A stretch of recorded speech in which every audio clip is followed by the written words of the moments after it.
बहुत समय पहले की बात है।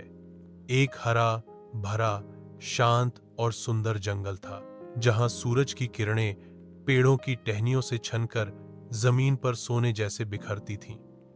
हर दिशा से पक्षियों की चहचहाहट सुनाई देती थी और हवा में फूलों की भीनी खुशबू बसी रहती थी। उसी जंगल में रहता था एक सुंदर, नाजुक और बहुत ही समझदार हिरण, जिसका नाम था रूदा। रूदा की चाल में एक अलग ही शान थी। वो न सिर्फ तेज दौड़ता था, बल्कि उसका दिल भी बहुत बड़ा था। वो बीमार पक्षियों को खाना खिलाता, घायल जानवरों के लिए पानी लाता और हर किसी से प्यार से बात करता। फिर भी रूदा अक्सर अकेला ही रहता था। उसे सच्ची दोस्ती की तलाश थी, एक ऐसा साथी जो उसे समझ सके। एक दिन उस जंगल में एक अजनबी जानवर आया। वह था एक विशाल और थका हुआ भालू, जिसका नाम था ब्रोहान। ब्रोहान दूसरे जंगल से भागकर आया था, क्योंकि वहां पर इंसान के शिकारी पहुंच गए थे और उन्होंने उस पर हमला किया था। उसके पैर में गहरा घाव था और वह चलने से भी लाचार हो गया था। जब रूदा ने पहली बार ब्रोहान को देखा तो वह थोड़ा डरा, क्योंकि भालू जैसे जानवर आमतौर पर हिरणों के दुश्मन होते हैं। लेकिन रूदा के दिल में दया थी।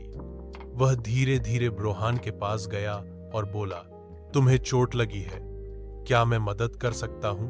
ब्रोहान ने आश्चर्य से उसकी ओर देखा। वह सोच रहा था कि कोई भी जानवर उसकी हालत में उसे अपनाएगा नहीं, लेकिन रूदा की आंखों में डर नहीं था, सिर्फ सच्ची सहानुभूति थी। रूदा रोज नदी से पानी लाता, नरम घास बटोरकर उसके घाव पर रखता और झाड़ियों से फल लाकर उसे खिलाता।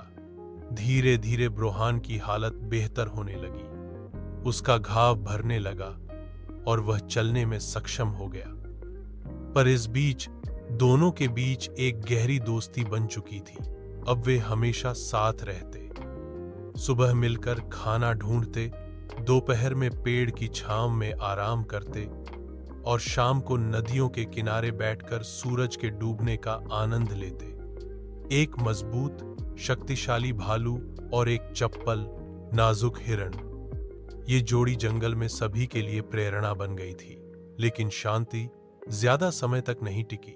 एक दिन जंगल में एक बड़ा संकट आया।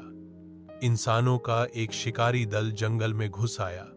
वे जाल बिछा रहे थे और अपने हथियारों से जानवरों को निशाना बना रहे थे। पूरा जंगल डर के मारे थर्रा उठा। जानवर इधर उधर भागने लगे। रूदा और ब्रोहान भी इस खतरे से बचने की कोशिश कर रहे थे।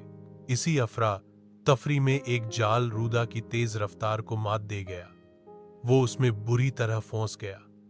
उसके नाजुक पैर जाल की रस्सियों में उलझ गए।